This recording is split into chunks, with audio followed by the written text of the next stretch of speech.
कि मोहम्मद से वफा तूने तो हम तेरे हैं, ये जहां चीज है क्या लौहो कलम तेरे हैं। आज ओआईसी का इजलास मेरे मुल्क में मुनक्कद हुआ। 57 मुस्लिम ममालिक में से अल्लाह ने मेरे वतन को ये इज्जत बख्शी कि वो इसकी मेजबानी कर सके, मगर बात मेजबानी से भी आगे बढ़ गई। आज जब मैंने इमरान खान को इस्लाम और मुसलमानों की हालत पर बोलते सुना तो सोच के गहरे समुद्र में डूब गया। आज अरब समेत तमाम मुस्लिम ममालिक के वज़रा और सरबराहान के सामने खड़ा शख्स इमरान खान किसी तौर भी एक आम अजमी नहीं लग रहा था। वो इस्लाम की तारीख का एक एक पन्ना खोलकर मुस्लिम दुनिया को झिंझोड़ रहा था। उसने कहा कि तस्लीम करना पड़ेगा 50 साल की ओआईसी मसला कश्मीर और मसला फलस्तीन पर फेल हो चुकी है। तस्लीम करें कि हमारी आवाज नहीं सुनी जाती। तस्लीम करना पड़ेगा कि हम मुत्तहिद नहीं हो सके। उसने एक आलमी लीडर के रूप में समझाते हुए वजह बताई कि आखिर क्यों इस्लाम को बदनाम किया गया और ये किस तरह किया गया। उसने याद दिलाया कि जब 80 की दिहाई में नबी पाक सल्लल्लाहु अलैहि वसल्लम की तौहीन पर मबनी किताब लिखी गई, तब हमारी खामोशी इसकी वजह बनी। जब मगरिब में इजहार राय की आड़ में इस्लाम का मजाक बनाया गया, तब भी हमारी खामोशी इसकी वजह बनी। जब मगरिब ने इस्लाम को दहशतगर्दी और अमन पसंद जैसे दो ग्रुपों में तकसीम कर दिया, तब भी हमारी खामोशी ही इसकी वजह बनी। हमें एक जुबान में बोलना चाहिए था कि इस्लाम सिर्फ एक है, और वो है वो इस्लाम जो नबी पाक सल्लल्लाहु अलैहि वसल्लम का इस्लाम है, और वो अमन का दीन है। फिर उसने याद दिलाया कि फलस्तीन पर काबिज कुव्वतों के खिलाफ हमारे रिवायती एहतजाज ने मसला फलस्तीन को हल नहीं होने दिया। उसी रिवायती एहतजाज ने कश्मीर का मसला भी हल नहीं होने दिया। अक़वाम मुत्तहिदा में पाकिस्तान की इस्लामोफोबिया के खिलाफ करारदाद मंजूर होने पर मुबारकबाद पेश करते हुए इमरान खान ने कहा कि मगरिब के साथ सिफारती ताल्लुकात अपनी जगह, मगर जहां हमारे मुसलमानों के हकूक की बात हो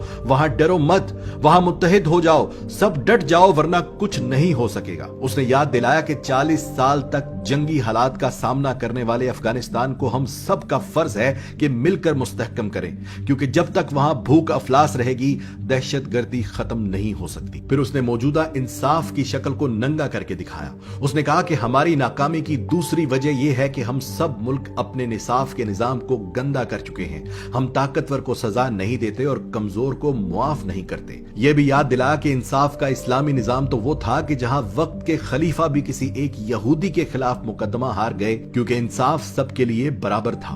फिर हम सब कैसे मुसलमान हैं जो अपनी तारीख के बरक्स इंसाफ कर रहे हैं। फिर उसने इंसानी हकूक के बारे में बात की कि मेरा दीन कहता है बेटियों को जायदाद में हिस्सा दो। बदकिस्मती से मेरे मुल्क में भी 90% बेटियां विरासत में हिस्से से महरूम कर दी जाती थीं, इसलिए मुझे कानून पास करना पड़ा कि कोई बेटी जायदाद में हिस्से से महरूम न रहे। उसने ये भी याद दिलाया कि जमीन पर इंसाफ कायम करना बहुत बड़ी जिम्मेदारी है। उसने कहा कि अपने गुलामों को या तो नबी पाक सल्लल्लाहु अलैहि वसल्लम की पैरवी करते हुए आजाद कर दो, और अगर आजाद नहीं कर सकते तो अपने खानदान के फर्द बराबर इज्जत दो। उसने कश्मीर पर होते आ रहे मुजालिम पर खुलकर बात की। उसने अक़वाम मुत्तहिदा में कश्मीरियों को दिए गए हकूक को पामाल करने पर भारत की सख्त मुजम्मत की। उसने बताया कि जिनीवा कन्वेंशन के तहत कश्मीर की तकसीम नहीं की जा सकती, उसके बावजूद वो कानून तोड़कर कश्मीर का स्टेटस तब्दील करके भारत ने सख्त गलती की। और जब तक हम 1.5 अरब मुसलमान एक आवाज होकर अपने जाती मुफादात को अलग रखकर अपने मुसलमानों के हकूक के लिए आवाज नहीं उठाएंगे, उन्हें आजादी नहीं मिल सकती। दोस्तों, पिछले 50 सालों में यही ओआईसी थी, यही मुस्लिम उम्मत थी, यही इजलास हो रहे थे, लेकिन यह पहली बार हुआ कि अक़वाम मुत्तहिदा में इस्लामोफोबिया के खिलाफ कोई करारदाद मंजूर हो सकी। यही पाकिस्तान था, यही असेंबलियां थी, यही वजीर थे, मगर यह पहली बार मुमकिन हुआ कि मुस्लिम ममालिक के सरबराहान को इन कड़वे मगर खरे अल्फाज में अपनी गलतियों और कमजोरियों का जायजा लेने के लिए कहा गया। मेरे वतन का सरबराह बोल रहा था और उसके अल्फाज के सहर में कैद तमाम मुस्लिम ममालिक उसकी गुफ्तगू सुन रहे थे। मेरा ईमान है कि इमरान खान को यह जज्बा, यह सहर अंगेज अंदाज़े गुफ्तगू मेरे अल्लाह की इनायत है। डॉक्टर इसरार अहमद मरहूम, जनरल हमीद गुल मरहूम, तारिक अजीज मरहूम के अल्फाज मेरे कानों में गूंज रहे हैं। उन सब का कहना था कि पाकिस्तान दुनिया में एक राज है, ये अपना किरदार अदा करने के लिए बनाया गया है।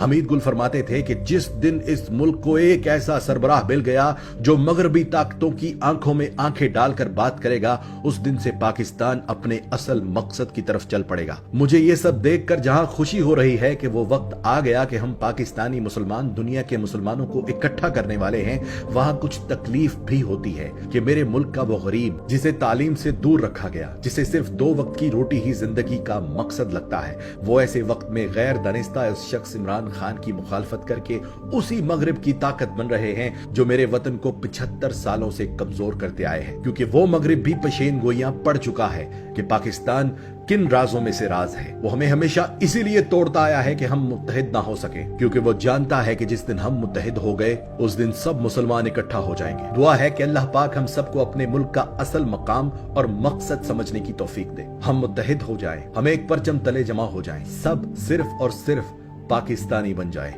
पाकिस्तान जिंदाबाद।